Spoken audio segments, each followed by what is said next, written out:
안녕하세요. 광교고입니다. 반포레미안 당첨을 축하드립니다. 근데 반포레미안이 이게 그 자금 조달이 조금 규제가 많아서 자금 조달이 조금 어렵습니다. 그래서 준비를 잘 하지 않으면 여러 가지 문제가 발생할 수 있습니다. 일단 어떤 분들이 당첨되었을까요? 특공 276세대는 전원 무주택자가 당첨된 겁니다. 또 일반 230세대도 대부분은 이제 무주택자가 당첨된 거고요. 추첨제는 유주택자도 가능하지만 추첨제의 75%를 무주택자에게 우선 배정하기 때문에 뭐 유주택자가 당첨될 확률은 굉장히 낮습니다. 따라서 이제 당첨자들 대부분이 서울에서 전세나 월세를 거주하고 계실 텐데 뭐 일단 계약하고 입주하려면 9개월 이내에 18억에서 26억이 필요합니다.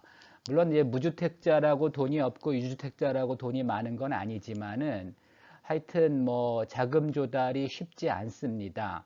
뭐 유주택자도 기존 집을 처분해야 되는데 여긴 서울이 이제 전 지역이 토지거래 허가구역으로 묶이면서 기존 집 처분도 쉽지 않습니다. 그래서 하여튼 준비를 잘 하시지 않으면 뭐 낭패를 볼 수도 있는 그런 상황입니다.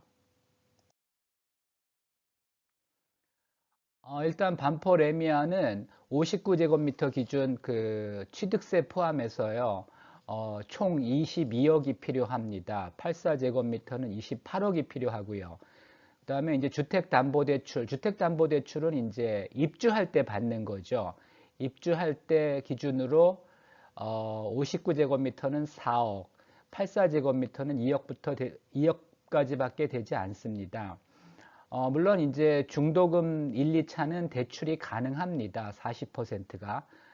하지만 중도금 대출도 안 되는 경우가 많이 있을 겁니다. 요즘 뭐 대출 규제가 까다로워져 가지고 문제가 뭐냐 하면요. 보통 이제 중도금 대출은 입주 시 잔금 대출로 전환하거나 아니면 상환을 해야 됩니다.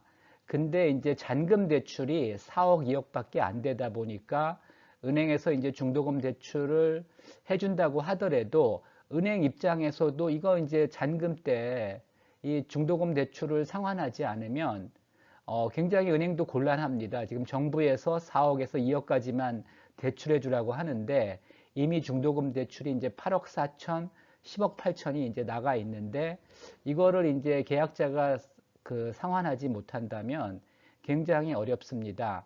그래서 이제 반포레미안이 문제가 뭐냐 하면요. 일단은 12월에 계약하고 내년 8월 입주입니다. 뭐 5회에 걸쳐서 20%씩 분납을 하지만 분납 의미가 없습니다. 그냥 9개월 이내에 일단 18억이나 26억을 만들어내야 되는데 이게 이제 무주택자도 뭐 쉽지 않고요. 유주택자도 쉽지 않은 상황입니다.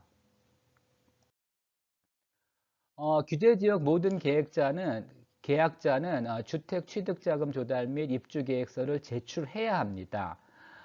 이게 이제 비규제 지역이나 9억 이하는 뭐 대충 해도 됩니다. 근데 문제는 이제 규제 지역의 9억 초과 주택, 9억 초과 주택은 증거 서류를 제출하고 또 구청에서 검증도 합니다.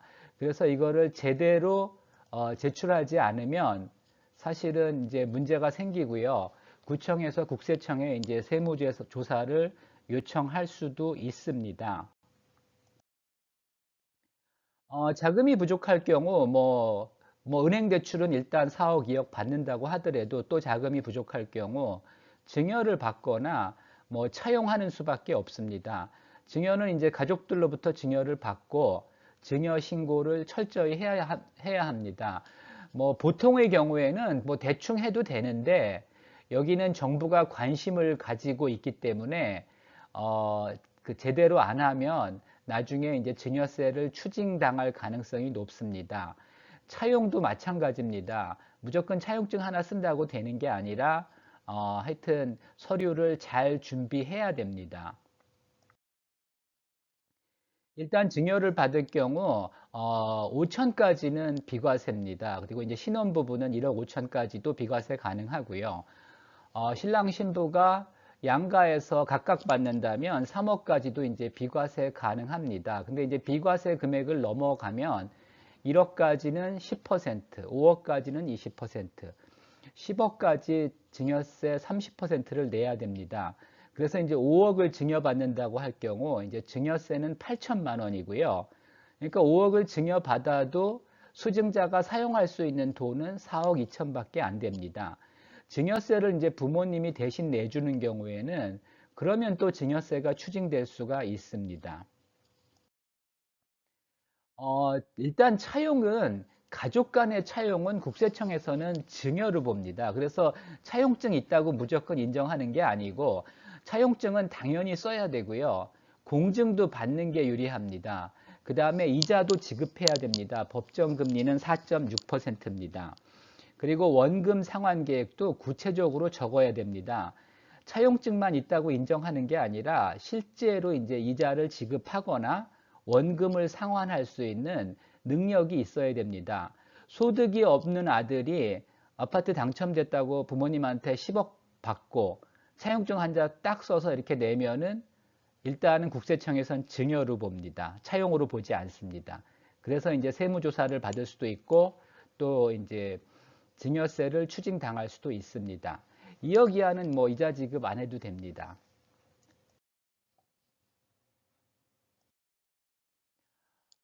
반포 레미안은 실거주 의무 3년이 있습니다. 그렇다고 뭐 바로 입주해야 되는 건 아니고요. 일단 임대는 가능하지만 3년 이내에 실거주를 해야 됩니다. 뭐 전세 임대할 수 있지만 전세 세입자가 대출을 받을 수는 없습니다. 그리고 이제 임대 시 은행의 근저당 설정 후 임대차 계약을 해야 한다. 이건 무슨 얘기냐 하면요. 은행은 무조건 대출을 해줄 때 자기가 선순위가 되려고 합니다. 그래서 먼저 이제 임대차 계약을 하면 안 되고 은행이 근저당을 설정한 이후에 임대를 하라는 겁니다. 그럼 어떻게 되느냐? 일단 잔금 치러야 된다는 거죠. 근데 잔금 치를 돈이 있으면 임대하지 않죠. 그래서 이게 약간 문제가 있습니다. 또 이제 선순위 근저당이 있으면 전세 세입자를 구하기가 어렵습니다. 세입자도 선순위가 되려고 하지 후순위가 되려고 하지는 않습니다. 물론 이제 여기는 대출이 많지 않기 때문에 뭐 후순위라도 이제 전세 계약을 하는 사람이 뭐 있긴 있을 겁니다. 이제 투자 목적으로 사신 분들은 양도세가 중요하죠. 전매 제한은 뭐 당첨 발표일부터 3년 후에 풀립니다. 하지만 실거주 의무 3년을 이행해야 되기 때문에 실제로 매매는 29년 8월 이후에나 가능하고요.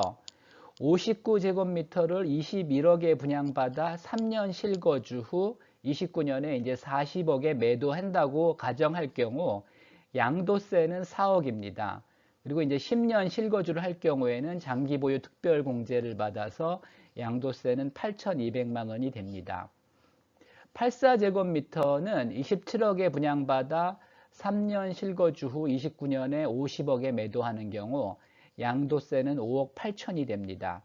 10년 실거주 시는 장기 보유 특별 공제 받아서 양도세는 1억 1,700이 됩니다.